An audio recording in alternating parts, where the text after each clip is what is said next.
want to say that as I put this heart in my head, I remember back in 1922 when Americans walked in the jungles, and so they went to the jungle. When they found a little bit of streams, they grabbed the heart out and grabbed the water in their heart and drink it. Hello, I'm Eddy Karis. I was one of the boys. I was one of the family of six, four brothers and one sister. And I'm the second born. My eldest brother is a sister. His sister, he died. And then I grew up. By then, there was nothing in the New British. By then, in the New British, we only trade with copra. By then, you might remember, when I used to look back then, I was sorry our father looked after us. I was born in 1931. I was born on April the 1st, 1931. By then, there is a depression in World War II. So the ship that transport goods from Australia doesn't make way to. Everything is going down. So what can we do? How can we wash our clothes and do everything? So we couldn't do anything. We have a tree here called a nut tree. There is a fruit which our mother used to take the skin off and wash our clothes with the fruit. So that's how we. And now we use tea and coffee and everything. But by then there's no sugar, no ship coming in from Australia to bring in goods, nothing at all. So we should die by then. But by God's will, I'm alive. So I was born in 1931, but I couldn't work for six years. I was crippled. I don't go out with my father and my another brother to the garden. I was always sitting inside, crawl inside, and make a mess around our house. So I should have died by then, but I'm lucky I'm alive today. And this is a photo of me when I was grow up. I went to school. By then, there's no good school in the Father. I went to South Sando for school. So there is a school there at the highland of South Sando, and there is a principal there. He's an Australian and New Zealander. My principal is Reverend Craig Miller. He died in Melbourne just a few years ago. So by then I was 21. I was 21 by then. This is a photo of me in South Sando. But then we have someone from we do the practical exercise, physical education. We have one chap from Scotland. He's a very hairy man, and he used to train up to how to box. So every student have their own time. But when I have my own time, he showed me how to take a stand and how to how to shut my hand. So when I tried to shut my hand, and he stopped it and he pushed his hand, and you could see the spots in my nose. The rubber was the scrap, and there is a string in the crab. When he used it, he cut my. He should have taken my head off. He's a very big man. But then I bent down and he scrubbed my nose, and the spot in my nose, the bottom of my nose, there is a scrap. You still look it, you still see it, it's still there. So you could see it. And I know I used to be a boxer before, but now I couldn't do anything. I'm weak. Well, I'll tell you what I remember about the Second World War. Pearl Harbor. Then the war started to break out, and then they come to Pacific. And before they come to Pacific, Australians had to get ready to go to war. So, but by then, the Americans still have to come, but they leave Pearl Harbor. After Pearl Harbor, the Americans go to Philippines, but the Japanese already occupied the Philippines. So they went back to the back of the island. They went ashore, but Japanese already occupied the capital, Mindanao. So it makes it hard for them to do anything. So General MacArthur went to Australia. And when he went to Australia, he asked the government of Australia to support him in the war. So then the Australian soldier, Australian commander, Prime Minister by then, I don't know who it was, but then he sent a detachment to Pacific. There some soldiers came to Pacific. They are the first one to arrive here, and it's the first time we ever saw someone with a uniform. They arrive in Port Vila, and then they walk around the island. They used to do the patrolling around the island. Two of them, two Scotsmen, went around the island, and I remember them coming down to the village. By then the village was very small, so they came, two of them. They came to the village, so chief said, hey, what's these people are putting the big food and ammunition and so. So they went to them, but they couldn't speak English. So these soldiers said maybe they want to stay, so they give them accommodation to stay. So they stayed there at night, and we gave them our local food, so they ate it for one night. And while they were at night, they went on down to the ocean, to the reef, and watched out to spy the ocean to see if there is any sign of Japanese. But nothing. So I was the one that go with them on the road with two other guys. We went down the road to where the stream that ran down the stream at this stage, they call La Croissonière. So we took them down to La Croissonière, and when they went down, they gave us a penny. They gave me a penny. You know the penny, big black penny, and they give other guy a penny, and say, so thank you for helping us here. So they walk. And then we came back and see how they walk. We see how they scrap the root of the tree with these strong shoes. Wow, this shoes is very strong. So that's how we talk with Americans. We couldn't speak English. We talk to them in our language, but they understand. We say, you want to eat mandarin? Eat it. So that's what we do with them. By then, we never know English. The first time we saw the Japanese, Australian was the first to arrive here. And in a short while, there's a American coming in. But while American coming in to enter Port Vila, they thought that Japanese already occupied the capital. So they went aside and went ashore at Mele. So when they went ashore at Mele, they grabbed the big ship, open up the armies, go down, and then they climb up the Mele Hill. If you go around the island, you could go to one place where they call Clay Mill. You could look down at the airport. They went there and spy out the town. And by then, a few Chinese in town and some business people, French business people, maybe one or two, they ran away. They leave everything and they ran away. They thought Japanese are coming in. So the Americans ran out to the bush. So these people ran out to the bush with them. So Americans spy out the ocean and see there's nothing about the Japanese. So they came down and occupied town Vila. By then, Vila was very small. But then the American came down. There is no road. So the first thing we saw the American soldiers, they went to Erratuck and find the people who could talk English. I remember one Sunday, we were down at the beach swimming, and then one gentleman from Erratuck by the name Andrew, and another gentleman from Erratuck by the name Kalosin.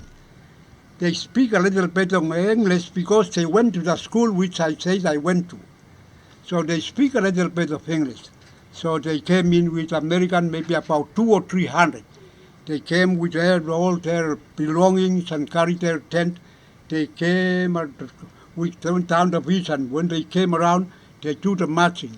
They march along the beach. If we go down to a town beach, you could see the village. They marching on. They came to the village. Some of them are very all the colored soldiers, a black man like me. But their captain and lieutenant were. The first one in front is Captain Nick. He lead them.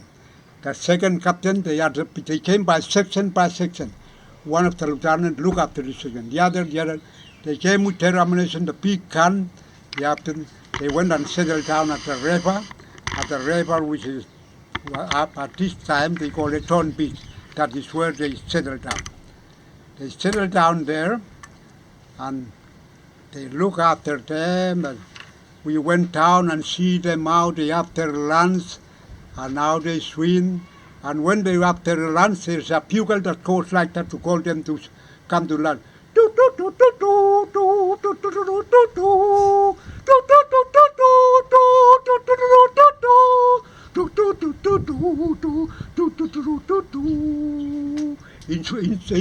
what they say, coming get you chow chow, coming get you chow, coming get you chow chow, coming get you chow, coming get you chow chow, coming get you chow. Here all the place and the cup, boom, boom, boom, they all round the same place. And then when they came to the area where they found, one of the chaplains say a word of praise to say thanks for their bread. So they went to the kitchen, take their food and sit down on the grass and waiting for the Japanese. And what they told us, they said, we came here to see the Japanese. We leave our country to come here. We want to see the Japanese. But we came here, we never saw the Japanese. We only see the flying fox flying. We don't come here to see the flying fox. We want to see the Japanese. I leave my wife and my good house and come here. I want to find the Japanese to eat their cat. But we have nothing here. You only see the flying fox. Where are they? So we went there and we swim with them. And one of them, by the name Corporal Humphrey, he went down to look for the popo. And in mistake, Japanese are not eating. He went there and find the coconuts, dry coconuts, and the dry coconuts fall off and bang his head, and that fellow died. So captain came to the village and said, I lost one of my men. If you could help me to find this man.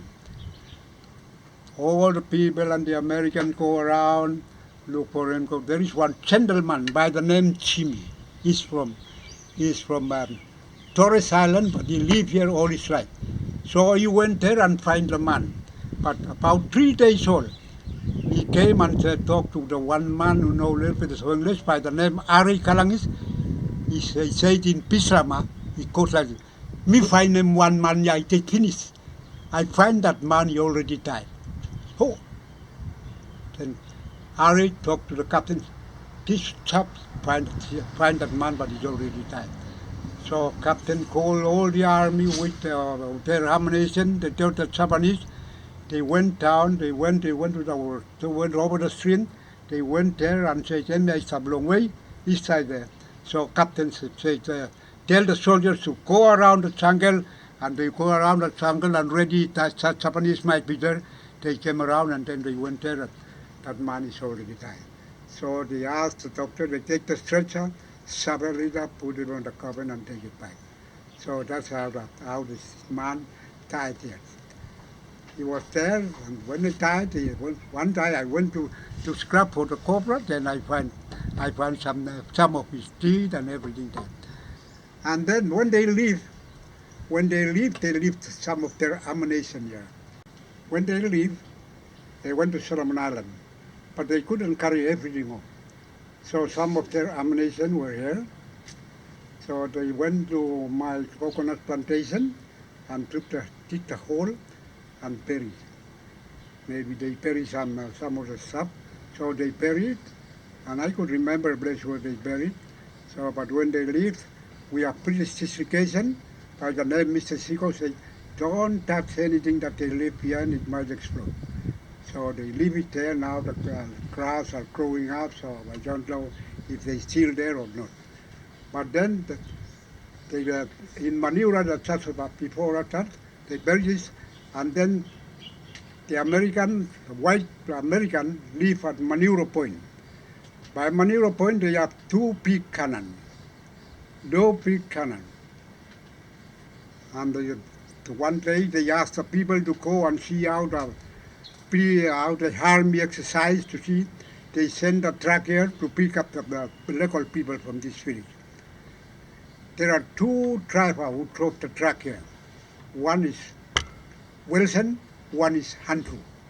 They drove the big tow truck here and they collect the people.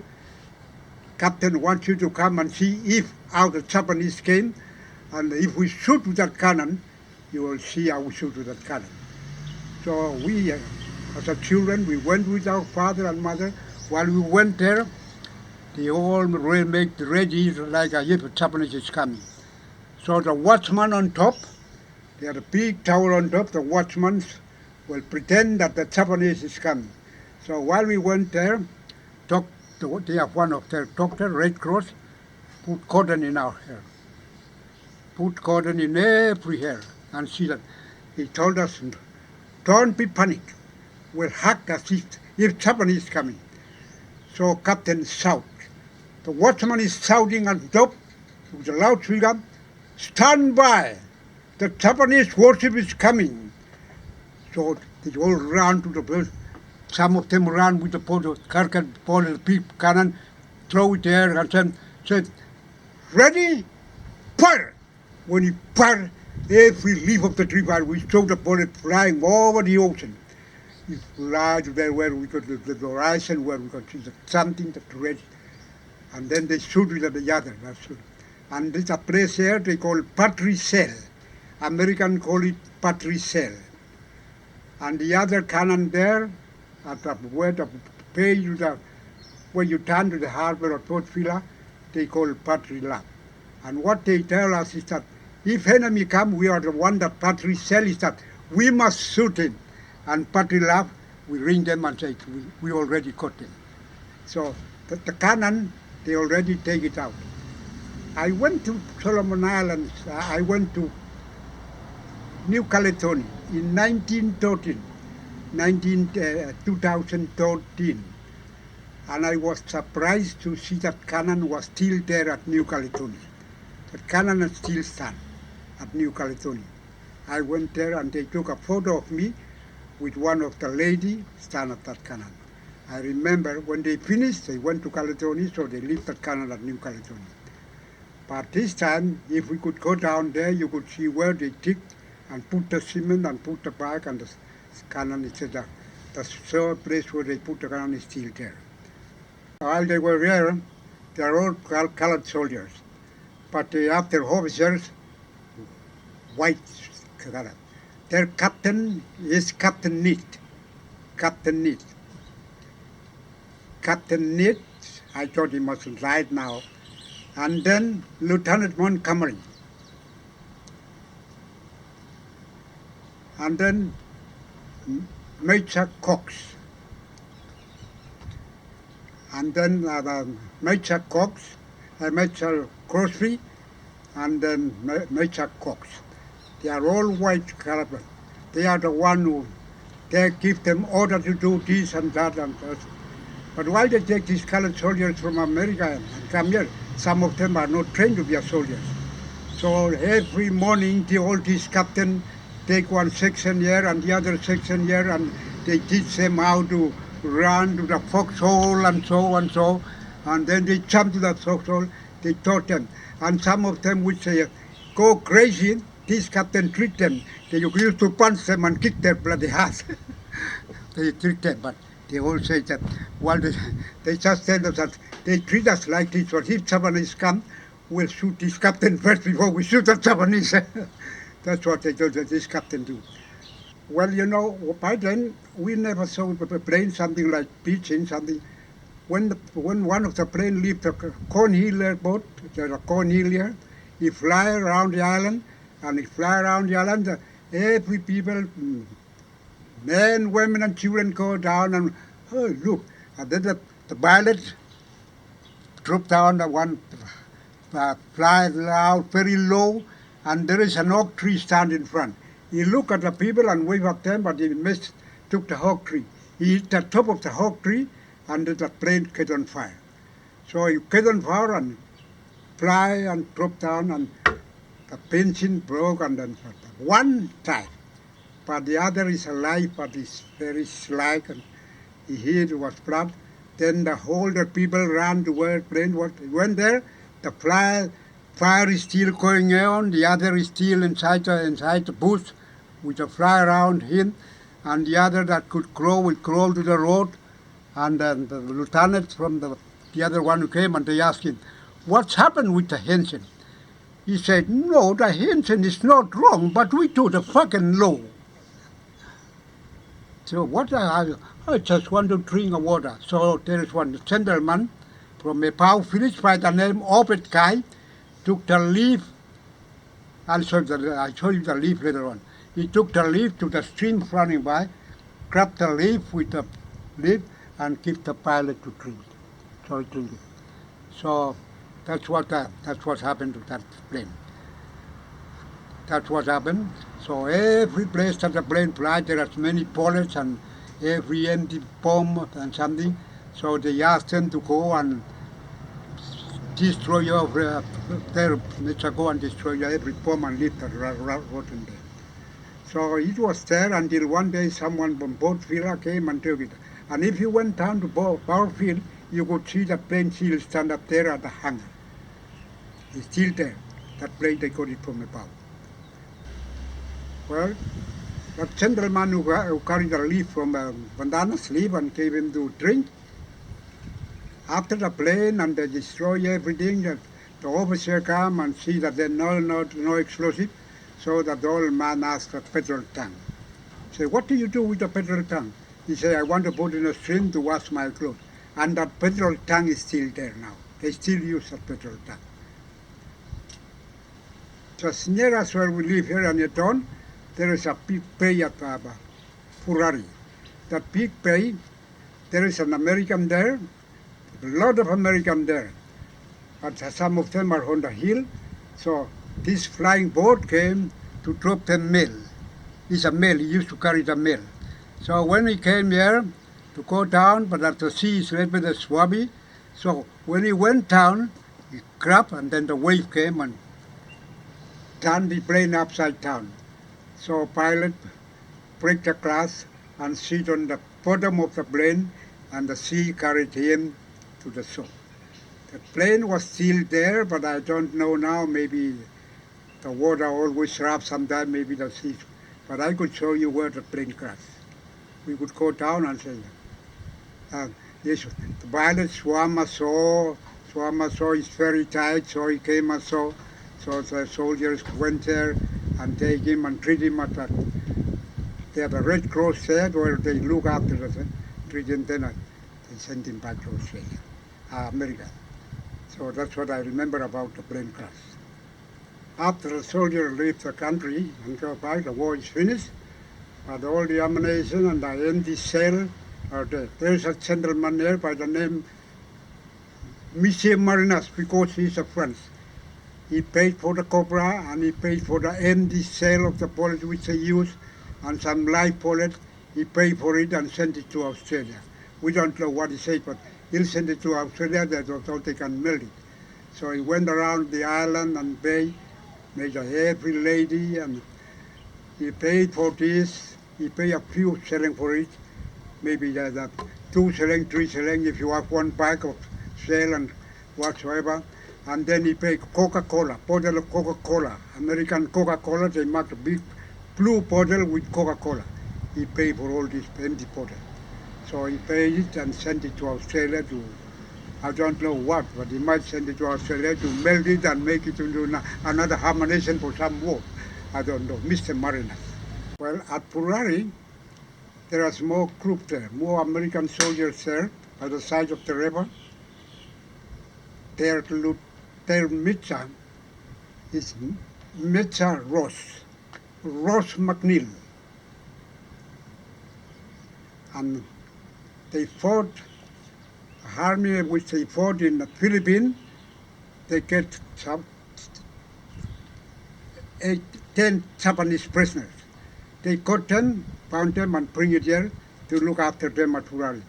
So I remember we went there, I went there with my uncle because my uncle is a chief. We went there, he brought them some banana, some ripe banana. So I saw the first time I saw the Japanese soldiers. They are gathered, they put them in one, they had one place where they put a pop wire around, they put them there. But what they do, these people do, they cut down the firewood and they carry the water for these American soldiers. But while they go and carry this, the other cart with the can, with the pineapple on, took them to the water, grab the water, take them. And look at them, I'm very sorry, but it's the way they treat them. They look after them, they feed them, but every day they must have someone, the guard is around them day and night. The first time I ever saw the prisoners of war. After the war finished, they went back with them to America or Australia. So that's what I remember about these Japanese. They are wood cutter and water, bring in the water from the stream with a big bottle and big. They are these soldiers have one big plastic with one water container, the big container. But they carry this with their bag and take it to the camp where they use it to hang it, and then the soldiers came and pressed the button, and then they have the cup. So these prisoners of war do this before while they were here. So when they finished, they went with them. You know, this American they're very good. They like all the little children. We are children by then. I was 11 by then. But when we went down to the camp, they said, "Hey, boy, do you like candy?" So we said, "Yes." They gave us a bottle of candy about this size. So when we had the brandy, we ate it. So you could see that I haven't got any teeth. But I was not hit by the American bullet. I was not hit by Japanese bullet, but I was hit by the American candy. That's why I haven't got any teeth. So one of these ladies from one of the tourists came and asked me, "Eddy, how do you eat with your gum?" I said, "Please, darling, could you push your finger and let me try?" She said, "If you try, I'll break your finger." Because it's an American's a very powerful country. My gum is as sharp as an American bullet. And then we went there, and they used to grab the rubbish, and we used to want to try to see how they drive. And one day we went drive, and then the driver was Waldo. I went down there, I see how you drive. "Come and see with me. Well, let's go and drop the rubbish." And as we went around, I said, "You want to drive?" I said, "Can I drive?" He said, "Come and sit there." I said, "I'll tell you." I sit down, and he said, "Turn it." I said, "Oh, you could drive. You could drive, Eddy. You could drive, Eddy." I said, "No, it's enough. If I drive more, we want to pump some wood. I leave it coming to you." And when he sit on the wheel and drive, and I used to say, "Come on, driver, quiet. When I want to stop, I said, "Stop, driver." So that's why I tried to hold the wheel of the truck by the American. I'll sing one of the Negro songs, which they used to sing when we were. "Katie, beautiful Katie, I'll be waiting at the kitchen door. When the moon shines over the panga, I'll be waiting, yes, my darling, at the door." One more, it goes like this. "Come and sit in my side if you love me. Do not rest and do beat me at you. But remember the red farfalle and the cowboy I love sing me. Oh, dear old lady, oh, dear my good friend, oh, I love you. I cannot forget our plenty, oh, in it. Bo bo bo bo bo bo bo bo bo bo bo bo bo ba ba ba. Oh, Kentucky, oh, Kentucky, oh, Cheerio, I'll come back sometime. I want to dance now.